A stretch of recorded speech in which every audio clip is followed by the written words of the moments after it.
ನಾಗಾವಿ ನಾಡು YouTube ಚಾನೆಲ್ಗೆ ಸ್ವಾಗತ. ನಾನು ಅನ್ನಪೂರ್ಣ. ಶಾಸಕ ಮತ್ತು ಸಚಿವ ಪ್ರಿಯಾಂಕ್ ಖರ್ಗೆ ಅವರ ಮತಕ್ಷೇತ್ರದ ಚಿತ್ತಾಪುರ ಪಟ್ಟಣದ ಸ್ಟೇಷನ್ ತಾಂಡದ ವಾರ್ಡ್ ನಂಬರ್ 7 ಮತ್ತು 8ರಲ್ಲಿ ನಗರೋತ್ಥಾನ ಯೋಜನೆಯಡಿಯಲ್ಲಿ 50 ಲಕ್ಷ ರೂಪಾಯಿಯ ಸಿಸಿ ರಸ್ತೆ ಕಾಮಗಾರಿಯನ್ನು ಕೆಲವು ದಿನಗಳ ಹಿಂದೆ ಶಂಕುಸ್ಥಾಪನೆ ಮಾಡಿದ್ದು, ಇಂದು ಪುರಸಭೆ ಅಧ್ಯಕ್ಷರಾದ ಶ್ರೀಮತಿ ಅನ್ನಪೂರ್ಣ ನಾಗಪ್ಪ ಕಲ್ಲಕ್, ಪುರಸಭೆ ಸ್ಥಾಯಿ ಸಮಿತಿ ಅಧ್ಯಕ್ಷ ಜಗದೀಶ್ ಟಿ ಚೌಹಾಣ್, ವಾರ್ಡ್ ಸಂಖ್ಯೆ 7ರ ಸದಸ್ಯ ಸಂತೋಷ್ ಚೌಧರಿ ಅವರು ಭೂಮಿ ಪೂಜೆ ಮಾಡುವ ಮುಖಾಂತರ ಕಾಮಗಾರಿಗೆ ಚಾಲನೆ ನೀಡಿದರು. ಈ ಸಂದರ್ಭದಲ್ಲಿ ಭೀಮಸಿಂಗ್ ಚೌಹಾಣ್, ಕಿಶನ್ ನಾಯಕ್, ಯಶೋಧ ಗೋವಿಂದ ನಾಯಕ್, ಪೋಮು ಚೌಹಾಣ್, ನಾಗಪ್ಪ ಕಲ್ಲಕ್, ಕಿಶನ್ ರಾಠೋಡ್, ಸಂಜು ರಾಠೋಡ್, ರವಿ ಜಾಧವ್, ವಿಜಯ್ ಚೌಹಾಣ್, ದೀಪಕ್ ಜಾಧವ್, ವಿಶ್ವನಾಥ್ ರಾಠೋಡ್, ಚತ್ರು ರಾಠೋಡ್, ವಿನೋದ್ ಪವಾರ್, ಬನಸಿ ರಾಠೋಡ್, ರಾಜು ರಾಠೋಡ್, ಗುತ್ತಿಗೆದಾರ್ ದೇವರಾಜ್ ವಾರದ್ ಹಾಗೂ ಇತರರು ಇದ್ದರು.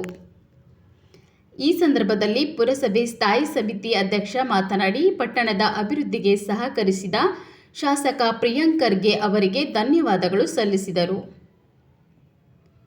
ವರದಿ ಅನಂತನಾಗ್ ದೇಶಪಾಂಡೆ, ಚಿತ್ತಾಪುರ. ಬಂಧುಗಳೇ, ತಮ್ಮೆಲ್ಲರಿಗೆ ನಮಸ್ಕಾರ. ಇವತ್ತು ನಮ್ಮ ಸ್ಟೇಷನ್ ತಾಂಡದಲ್ಲಿ ಸನ್ಮಾನ್ಯ ಶ್ರೀ ಪ್ರಿಯಾಂಕ್ ಖರ್ಗೆ ಸಾಹೇಬರ ಒಂದು ಆಶೀರ್ವಾದದಿಂದ ಸುಮಾರು 50 ಲಕ್ಷದ ಕಾಮಗಾರಿಗಳನ್ನು ಮಾನ್ಯ ಅಧ್ಯಕ್ಷರಾದಂಥ ಶ್ರೀಮತಿ ಅನ್ನಪೂರ್ಣ ನಾಗಪ್ಪ ಕಲ್ಲಕ್ ಅವರ ಅಮೃತ ಹಸ್ತದಿಂದ ಇವತ್ತು ನಾವು ಚಾಲನೆ ನೀಡಿದ್ದೀವಿ.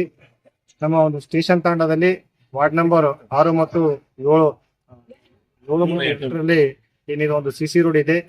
ಸುಮಾರು ದಿನಗಳಿಂದ ರೋಡ್ ಇತ್ತು, ಆದ್ರೂ ಕೂಡ ಒಂದು ಒಳ್ಳೆಯ ರೋಡ್ ಹಾಕ್ಬೇಕಂತ ಹೇಳಿ ಮೊನ್ನೆ ನಮ್ಮ ದಿವಂಗತ ಗೋವಿಂದ ನಾಯಕ್ ಮಾಮ ಅವರ ಕಾಲಾವಧಿಯಲ್ಲಿ ಈ ಒಂದು ರೋಡ್ ಆಗಿತ್ತು. ಆದ್ರೆ ಕಾರಣಾಂತರಗಳಿಂದ ಏನು ಕೆಲವು ದಿನಗಳ ಹಿಂದೆ ನಾವೇನು ಪೈಪ್ಲೈನ್ ಕೆಲಸ ಚಾಲನೆ ಕೊಟ್ಟಿದ್ವಿ. ಆ ಪೈಪ್ಲೈನ್ ಕೆಲಸಕ್ಕೋಸ್ಕರ ನಾವು ಸ್ವಲ್ಪ ಇಲ್ಲಿ ರೋಡ್ ಅನ್ನು ಡಿಲೇ ಮಾಡಿದೀವಿ. ಸುಮಾರು 50 ಲಕ್ಷ ಅನುದಾನದಲ್ಲಿ ಈ ರೋಡ್ ಅನ್ನು ನಾವು ಇವತ್ತು ಚಾಲನೆ ಮಾನ್ಯ ಅಧ್ಯಕ್ಷರು ಚಾಲನೆ ನೀಡಿದ್ದಾರೆ. ನಮ್ಮ ಶಾಸಕರಾದಂತಹ ಮಾನ್ಯ ಸಚಿವರು ಸನ್ಮಾನಿಸಿ ಪ್ರಿಯಾಂಕ್ ಖರ್ಗೆ ಸಾಹೇಬರ ಒಂದು ಕೃಪಾ ಆಶೀರ್ವಾದದಿಂದ ನಮ್ಮ ಸ್ಟೇಷನ್ ತಾಂಡದ ಅನೇಕ ಕೆಲಸಗಳನ್ನು ನಾವು ಇವತ್ತು ಕಾಣ್ತಾ ಇದ್ದೀವಿ. ಇನ್ನೊಂದು ಖುಷಿಯ ವಿಚಾರ ಏನಂದ್ರೆ, ಕೆಲವೇ ದಿನಗಳಲ್ಲಿ ನಾವು ನಮ್ಮ ಸ್ಟೇಷನ್ ತಾಂಡದಲ್ಲಿರುವಂತಹ ಹಕ್ಕುಪತ್ರಗಳನ್ನ ನಾವೇನು ಹಳೆ ಮನೆಗಳಿಗೆ ಸರ್ವೆ ಮಾಡಿದ್ದೀವಿ.